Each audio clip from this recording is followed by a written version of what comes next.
Alright, so my name's Jacob Yank. I'll be going through my Hungarian background and my experience, I guess, as a Hungarian American. So my Hungarian heritage runs exclusively through my dad's side of the family. It was his grandparents, my great grandparents, that immigrated here. Unfortunately, his grandfather, my great grandfather, died before he was born. So there's not really much of a connection. He doesn't know a ton about him. But my great grandmother, my dad's grandmother, Catherine Yank, she came here in 1922, and my dad and her had a very good relationship, and that's really how he got most of his exposure to Hungarian culture. Her family was from Satmar, and she came in 1922 to New York through Ellis Island, and she had two brothers here who in New York, in the city, who were already married. So it was kind of like it was an easy decision in terms of where she would go once she moved.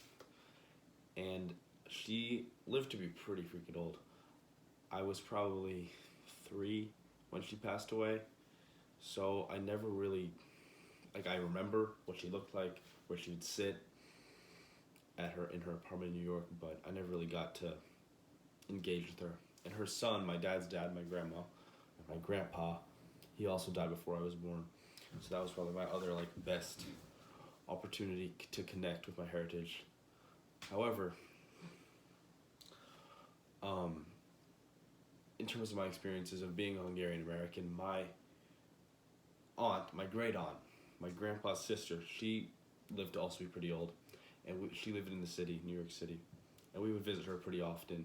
Her name was Mary, and every single time we would we would have lunch at this Hungarian restaurant in Manhattan, just a couple blocks away from where she lived.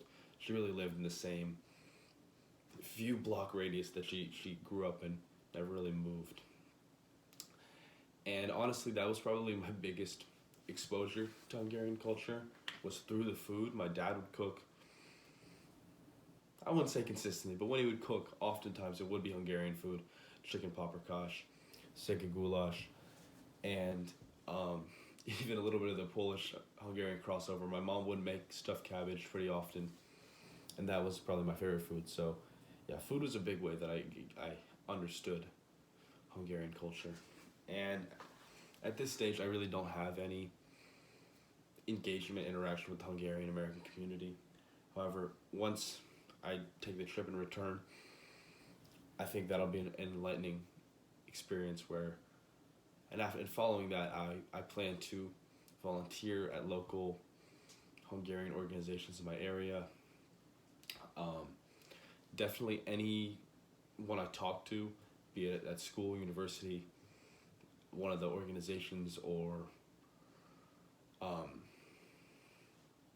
guess if I visit my sister in New York, we go to a restaurant. Really, it's one of those common things we ask, where are you from? If I meet any young person who's Hungarian, I'll say, hey, I experienced this program, and let them know what's up.